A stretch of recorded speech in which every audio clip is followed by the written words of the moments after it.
Welcome to the DevReady podcast. Joining me on the DevReady podcast today, I have Emma Reeves. For those of you that are new here, I haven't met Emma before. We'll learn a little bit more about her and the world of marketing. And Emma, I'll let you take it away. Introduce yourself. Thanks, Anthony. So my name's Emma Reeves. I run a digital marketing agency called Excelerate Marketing. We've been around coming up to 5 years in June, and we offer strategic marketing services for service-based businesses to implement marketing strategies that are effective and efficient and ultimately drive more ROI and leads.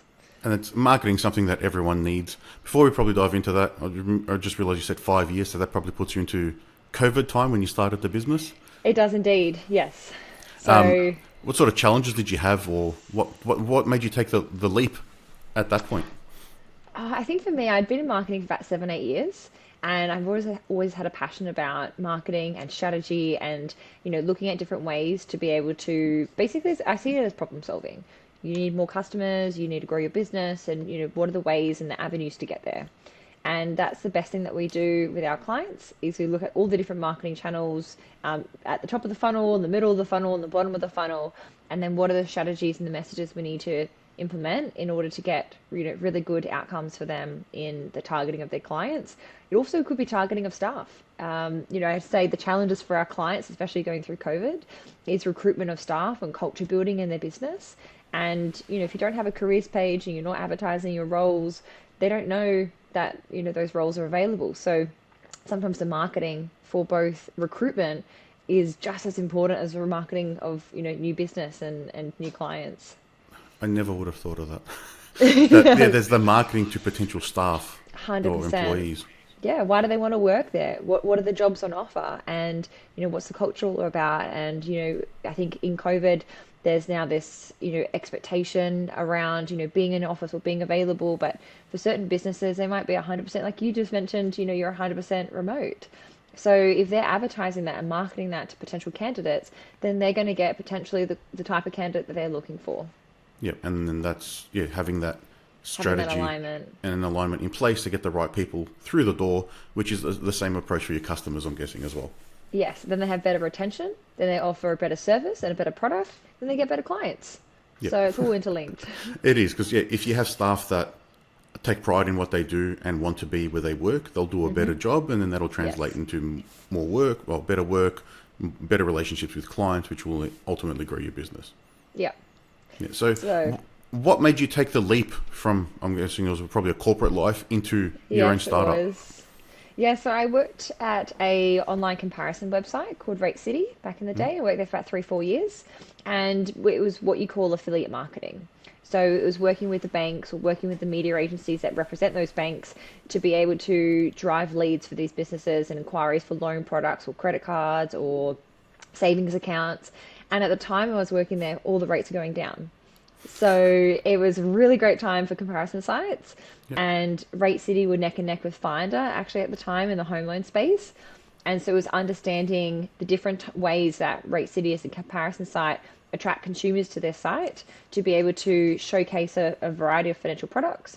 And then my role was really working with the banks and those agencies to be able to advertise their products and promote their products and to drive new inquiries for them. So we were an affiliate for those banks. Yep. So I did that for a couple of years. And then I moved into On Deck, which is a business finance, business loan company. And I managed the MYB partnership, which is where I started working with accountants and bookkeepers.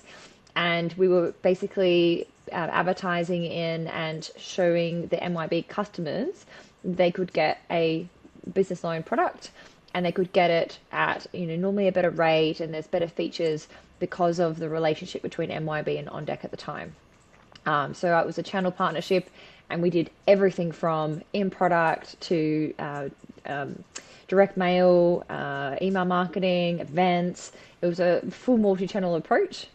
And so I'd call myself a bit of a generalist in every area. But then COVID came, and I was working for another agency at the time, and I fell out of love with the work that I was doing, and I felt like I could contribute more to other businesses. And then I started seeing a trend of a lot of businesses dabbling with marketing or throwing money at ads, or just tackling what they thought was potentially the right thing, but they were missing a strategy. And then that's why Accelerate was started, to help businesses with their marketing strategy. Yeah. That was really the trigger. So you had a lot of experience in sort of the financial sector. There was probably a bit of challenges in some of those spaces because it's fairly Yes, regulated. So it's a very bit limited. regulated. Yeah, it's very limited in probably how you sell or what you can do and what you can push onto customers. Yes. Are you focusing sort of in the financial sector now with accountants in that space in the business, or are you open to a broader gamut? Yes and yes. So we do definitely specialize working with accounting firms, financial planning firms. We have a law firm as a client as well. And then we're also expanding out into some other services. So we've just started working with some real estate and property professionals. We're talking to, a couple other consultants, in IT or HR. So it's working with those businesses who have essentially an intangible product and also working quite a saturated market, but they have a key differentiator for their service. And it could be around their people, it could be around their product, it could be around, the history and the tenure of the business, but they don't have the structure around, how to showcase that message.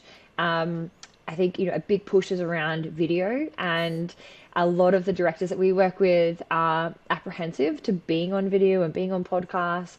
They'll go to a networking lunch 4 days a week and, be able to talk to anyone, Yep. but then put them in front of a camera. And, there's this real piece that we're just trying to help coach our clients through because they're the ones who are best to deliver the message in most of the cases. So how do we get them better trained and be able to communicate that message as well as empower their team to also be brand advocates and, help contribute towards the content that we're posting across marketing channels. So yeah, we do work with those businesses, and the reason being, I find that we have exceptional clients who offer a great product, but they need the help around their strategy, and they need the the guidance and the coaching from the personal branding side as well. And we do that for our clients. And they're trying to differentiate in a very saturated market where there's lots of other businesses that would perceive to be similar to them. Yeah, and having that professionalism across those sort of businesses probably has a bit of similarity in how you need to present, and probably keeps you in a consistent frame when you're trying to create content or the strategies for them, because they're going to be fairly similar. Yes. And I remember I had an accountant come to me, and he had just engaged us, and I think maybe 2 months later he went to a conference and they asked everyone in the room, who has a marketing strategy? And we just started working with him, and he's like, yeah, I've got one, it's coming along. And he said the reason why no one else put their hand up in the room is that often accounting firms, and I'm, just speaking with accounting firms, this came from an accountant. He said accounting firms and accountants just see themselves as offering a service, not necessarily a business. And they'll take that one step further, not necessarily a brand. Okay. So it's trying to get them to identify and acknowledge you've built a business. It's something that you can sell, it's something you can pass on, it's something you can get equity into. And ultimately, it's also a brand. But they are the face of that brand, and people are buying into people, especially in that line of work. So it's getting them along that journey. And again, that's why we work with those clients so well, is that, we're opening their eyes to, you have a brand, just you have a logo, but you've also built this incredible business and team, and your brand stands for something. Yeah, and it's probably a tricky thing for them to think of that in that space, because it's more of a traditional market, the accounting. And then if you're looking at personal tax, a lot of that is what's the best tax return, how do I save the most tax, rather than on the business side, where your decisions will actually have a huge impact on the implications of those end customers. There's probably Yes. two very different target messages you have to have there. 100%. So just before that, you touched on sort of as the COVID rise started and everyone started going digital, just throwing money at ads. And then you touched on the funnel. We'll probably talk to both of those because I'm not sure if everyone understands the different stages of the funnel. Yeah, But sure. why is throwing money at ads before having a strategy a bad idea? Because I know that everyone thinks that's just the solution to getting leads. It is the worst idea. It is the worst idea, especially for a service-based business. You have to create a foundation. It's like going on a first date and asking just someone to marry you. Where's the reputation? Where's the rapport build up? They don't know you, and then you're asking the wrong person. You need to identify very, very clearly, and this is like marketing 101. Who is your customer? I mean, how do they dress? How much money do they have? How many kids do they have? Where do they live? It's not just they run a business or their business turns over this. What are the psychographics, the demographics? What are the motivators? What are some of the challenges that person goes through? And also, what's really important in sales and marketing is your persona who you want to work with is that the decision maker in order to get the sale. So, who's your target customer? And then also, who is the person who's going to make the decision around buying that product or that service? And the reason why ads don't work is because you might be targeting the customer, but they're not the decision maker. And when it comes to marketing, there's so many different channels you can operate. So you've got your social media, you've got your email marketing, your events, your partnerships, your website, SEO, and people tend to go for the channel which is either the easiest or the cheapest one to run, but they also don't realize the cost of doing it wrong. And I have seen this time and time again of, the wrong type of content being put out, or say, an example is that we're running a podcast and I say we do 5 podcasts with you, and I put all of these shorts on my Instagram, and all people see is your face. People will then think when they call Accelerate Marketing, they're going to get Anthony, not Emma. Yep. So the type of repetition of content that you put out is so important in order to build that reputation and that image of your business and what you do and who you are. So that's why if you run to ads and you don't know who you're targeting and you don't know who your message is, and then you don't have basically your house in order, so your website doesn't perform well, your social media profile is inconsistent, you've got negative Google reviews you haven't attended to and responded to, then the ads aren't going to work. And they're not going to be a sustainable long-term marketing channel for you to run. Because from what you said, then it doesn't matter if you're driving people to it. If what they're landing on isn't any good, it's not converting. What's the point of getting traffic through the door? Yes. And I've just spent the last 2 days in an intensive sales boot camp. And I can tell you the most successful people in the room still don't have a follow-up process after they get those people through the door. They might be getting 200 leads a month, and then they just send them the information pack. Like, please pick us. They're not presenting their proposal. They don't have the key decision makers in the room. They're not setting a meeting for the next meeting before they leave that. And so, we're going into a little bit of sales now, but that process, again, if you're doing everything top of funnel and you've picked ads and you're like, we've got 200 leads a month, we're winning, but then you have no process, no strong branding, no follow-up, then you are 100% just wasting money. So it's the whole funnel you need to look at, but most importantly, where it starts, the number one place it needs to start for marketing is who is your target customer, but the next level is who is the target customer that's going to make the decision. Yep. Yeah, that makes the biggest difference. So from our end, we work with a lot of, mostly B2B.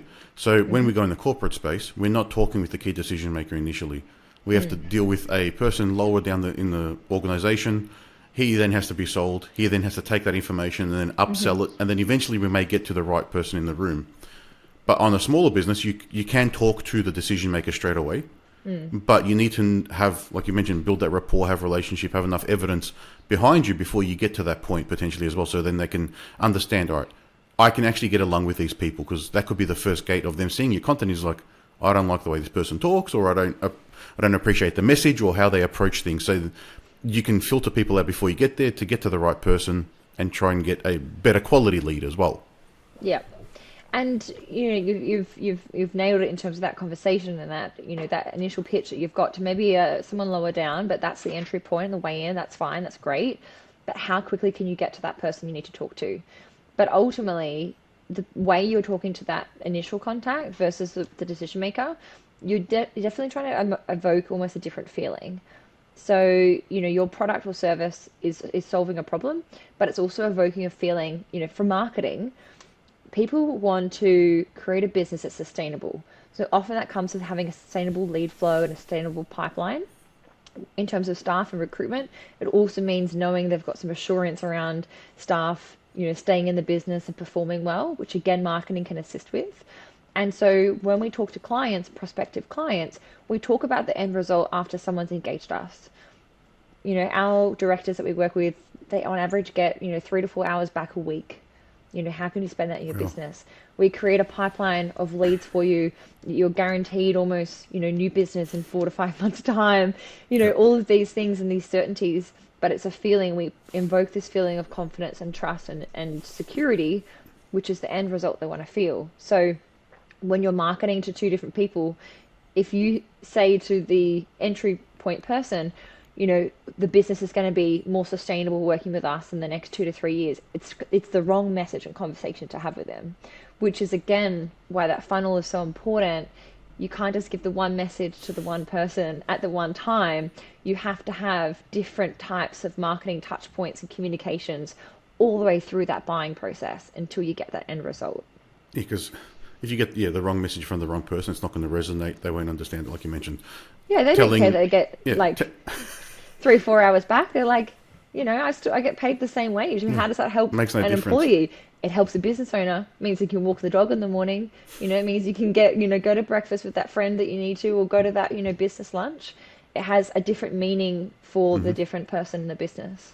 And for those businesses that you work with who are just throwing money at ads because that's what they think is the right way to do it, we don't work with them because we don't throw. But we do. Oh, but they're probably doing that, and then they try it, and then they realize something's not working, then they may reach out. Sometimes, yes. Okay. Yeah, we try to get them earlier in the process where they're talking about it. Even there's an accountant that we work with, and he wants to launch a new program, and we helped him reword the naming of the program. And it's all about unlocking your profit as a business, and he wanted to maybe run some ads to it, but he is better off working with his existing clientele at the moment to upsell his existing clients onto this program than going for cold leads. And so again, what's the product, who's the audience, and then what are the channels and strategies you need to implement in order to get an initial outcome. Once you've tested the project and run a pilot, open it up, run ads. But if you're spending $5,000 to a cold audience who don't know your brand or know your business, then it's not necessarily going to be effective. Yeah, it's definitely easier to sell to a warmer lead or an existing client and upsell them than get a new one. Yeah. So what I was going to ask about the sort of advertising was, if they are approaching advertising and they're doing, say, Google ads or Facebook Meta ads, they're probably two very different kinds of ads. From my understanding, Meta is top of funnel, Google is bottom of funnel, because you've got people who already know what they're looking for. Yes. Yeah, look, on Google, you're searching for something. You're searching for advice on a particular topic. Like, let's use real estate, for example. I'm searching on where are the best suburbs to buy, or I'm searching for a mortgage broker, or, I want to calculate, maybe what my borrowing capacity is. People are searching for something, so they're either wanting information or like best cafe to go to in Sydney open now. They want to take an action. And so when you're looking and advertising on Google, if your business is, providing education on a particular topic and it's providing insight, then that is a way in to get that person familiarized with your business, but they might not be ready to make a decision at that point in time. Whereas on Facebook and Meta, you're getting a different quality of audience. You're definitely getting a lower, average employment salary client. YouTube is actually the best platform to be on in terms of like annual salary. It's on average 90K a year. Oh, So wow. if you want, a high quality caliber client, YouTube is actually the kind of number one top trending platform to be on. But we're going back to, Meta and Instagram and Facebook. You have the option to have a form there. So, you have the option to basically, maybe create more of a pipeline and like a booking system and a meeting. So you're not just getting a lead or a qualified lead, you're actually potentially getting an appointment. So it really depends on your product and service, but knowing the different levels of intent people have on different platforms. And then as well, that's why I say going into the demographics and the psychographics of your audience. If they're on Facebook or Instagram, they could be at their kid's concert, they could be sitting there watching TV and on Instagram. So you're getting people at different times of day and for different motivating reasons. So it comes back to what your product or service is, and then reviewing what the best platform is. And then testing, A/B testing is like the number one underrated thing. I was sitting next to a friend yesterday, and she's been running Google ads. She's a service-based business, but not necessarily in financial services or professional services. And so she's got someone who's targeted for her particular business and industry. And she's been running Google ads. And I was like, why don't you run Meta? She goes, I don't know. They just told me to run Google. I was like, okay, for your particular product. And she's got this new product she's launching. I was like, I would 100% look at Meta as a potential channel for you to test. And, I think I would liken it to an accounting conversation where you say, oh, my accountant's not proactive. But are you asking your accountant the right questions? If you are running ads, are you asking your agency the right questions? How often are we testing new creative? Here's a new job that I've just been at. Say you're a plumber or a builder, or you're a tradie. Here's a new bathroom renovation we just did. Can you use this on the new ad? Like, you need to be asking your ad agency almost as proactively as like you should be asking your accountant to do things for your business. Yep. Is my piece of advice. If you do want to run ads and you are testing and dabbling in that, that's fine. But are you optimizing your ads? Are you asking your agency, holding them to account? Are you reporting back of the leads? How many actually converted to a sale? If you're not feeding that information back, then you're going to miss out on some opportunities there to optimize. Yeah, it's understanding the quality of the leads that are coming through, and then, like you mentioned, testing. There's a lot of testing you need to do. So I've been recently spending a little bit more time trying to understand the marketing from our business. We had an agency, and then we've stopped them, but I like to understand how it all works. So I do deep dives in things, and that's probably where the different audience attention you have, say, on YouTube. So I'll spend a lot of time watching YouTube videos because I'm trying to understand something. Whereas, like, if you're on Meta and Instagram, you're just scrolling quickly. You're not spending a lot of time. That's just if it catches your eye. Where the other one, you're a bit more engaged. Yes. But having that different audience and then the right lead coming through, a client of ours mentioned they're a cleaning company and they've got an agency working with them, and he's like, oh, we can get you 500 leads a month. That's no problem. But then the client's like, they're the wrong leads. They're not the people that we want to get. So then there's a lot of back and forth in just testing content and trying to get the right message out to get the right people through the door. So then you're not wasting your time either, or your money. Yeah, business owners hate wasting time and money. Yeah. We hate It's it. the biggest problem. It is the biggest problem. So, why, people have sold this dream of ads or, even SEO, and SEO does take a while to implement. I will just say that. It does take a while to start to see results. It doesn't take 12 months, maybe 3 to 4 months, and you get some indicators of, the speed of your website will improve. You will start moving up in rankings for certain keywords. If you've selected your keywords correctly, you will start to see incremental changes in your SEO. But working with an agency that locks you in for 6, 9, and 12 months, red flag. Yeah. Like, I'm all about accountability, but we're not about subjecting our clients to fixed contracts, because we back ourselves for the results.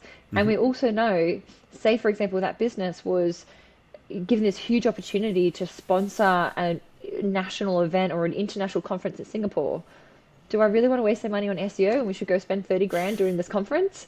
Like, we need to shift budgets proactively according to where the client is going to get the best outcome from. And so as a strategic marketing agency, we shift things around all the time.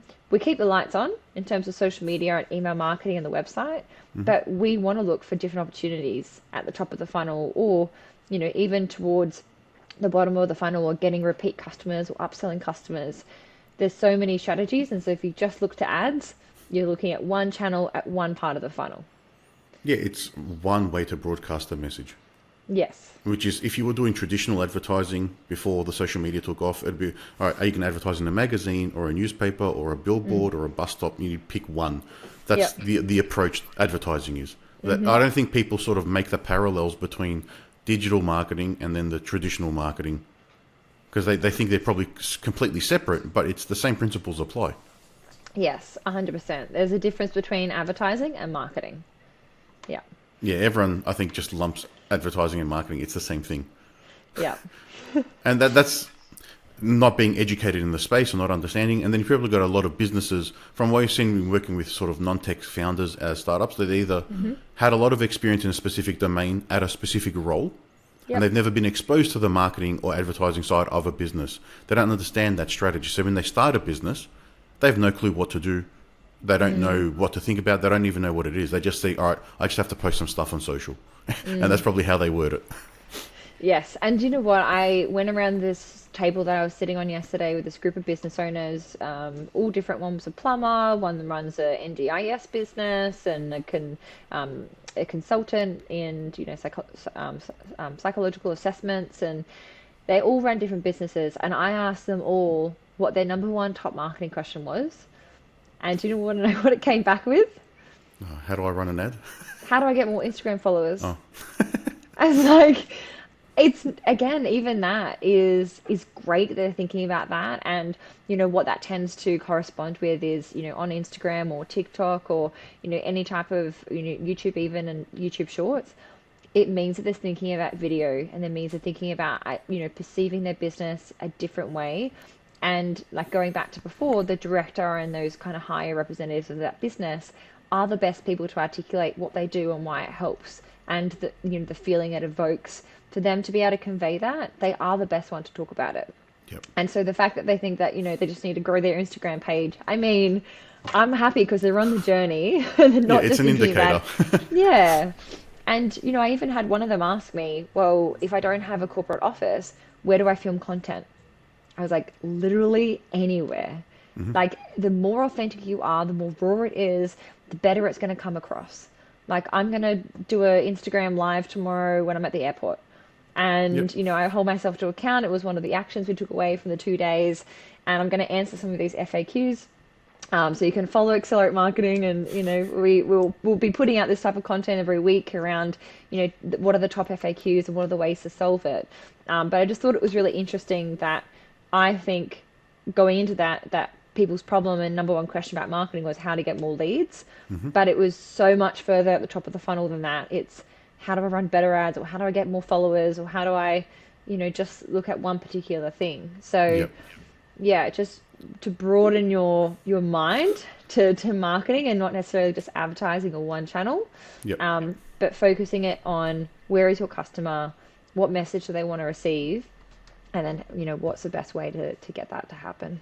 I think that probably the other positive to think about is that they're thinking about the larger the audience they have on that platform, the Yes. more people that will see whatever they're promoting. So Yes. it will eventually lead to more leads if they can grow that. But they have to put out the Well, good content. yes, and good content, but again, where's their funnel? So you're putting out all your content on Instagram. You don't own that audience. Like, when TikTok Oh no. went haywire Yeah. in the US, a lot of people freaked out, especially if they were in Australia. They might have created their profile when they were in the States at the time. I know people who lost access to their page for a couple of days, and Oh it wow. was earth-shattering for them. They don't own that profile and that audience. And it was super apparent when those changes happened. Email marketing, you own. Your CRM, you own, you manage. And so on Instagram, the number one piece of advice I can give you is convert that view or convert that comment to a customer as quick as you possibly can. Yeah. It's great for awareness, it's great for information sharing, but convert that lead, that comment, to a customer, because then you will be able to actually market and nurture that lead. You have no control on that platform otherwise. Yeah. So it's great for building audiences, like you said. Yeah. Number one thing for building audiences, social media, fabulous. Fun, it's entertaining, but you don't own that person as a customer, and you are not controlling that process. Would you say trying to get them on a newsletter would be not as good as a customer, obviously, but at least another way to try and get attention from that person? Because those platforms have algorithms that determine who sees content and when. So even if you have 100,000 people followers on those platforms, a quarter of them may never see the content week to week, just because the way it's presented to people. Yeah. So I'd say two things in relation to that is one, repurpose the content and reshare it across multiple platforms. So if you are already doing a video, you're putting it on Instagram as a reel, share it to your story, cross promote it across different channels, do a different iteration of it, share it another week. If it's a topic that's really prevalent and you're getting good engagement on it, slice and dice it in different ways and repurpose it. And the second thing I would say in terms of, should you add them to a newsletter, provide them a level of value which is going to entice them to want to connect with you and your business. So what can you carve out from the product or service that you offer? And this is where we talk about lead magnets. So we're top of funnel, we've got good awareness, we've got some level of interest now into our product or service. What's the way to create them from a contact to a lead? Is by offering a piece of value. So maybe it's a consultation, a free call, maybe it's some type of ebook, or it's a guide, or, it's something to be able to get them to leave their details and get in exchange a piece of value. So it could be a newsletter, It could be another form of lead magnet, but that's the best way to then nurture that person is provide them some value first up. Yeah, it's all around the value. If they're not going to get anything of value from you, why would they do any of that? Yeah. No one just willingly hands over an email. Everyone's sick of just deleting stuff out of their inbox. So Oh, yes.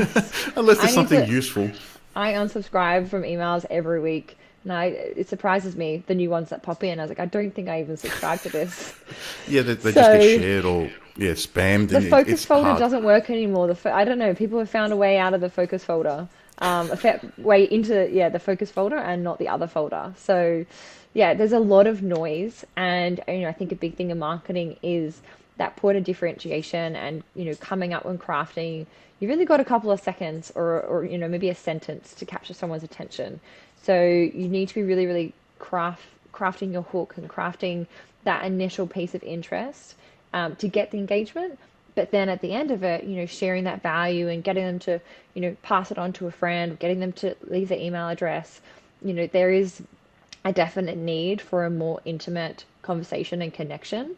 And social media platforms are quite transactional. You have 2 seconds before they flick to the next reel. Yeah. So, how are you going to capture their attention? Yeah, it's all about that attention capturing and being able to stop that finger from swiping or scrolling. Yes. If you can figure that out, you're probably Stop the golden swipe. on that side. Yeah. Yeah. But that's not an easy thing to do. No.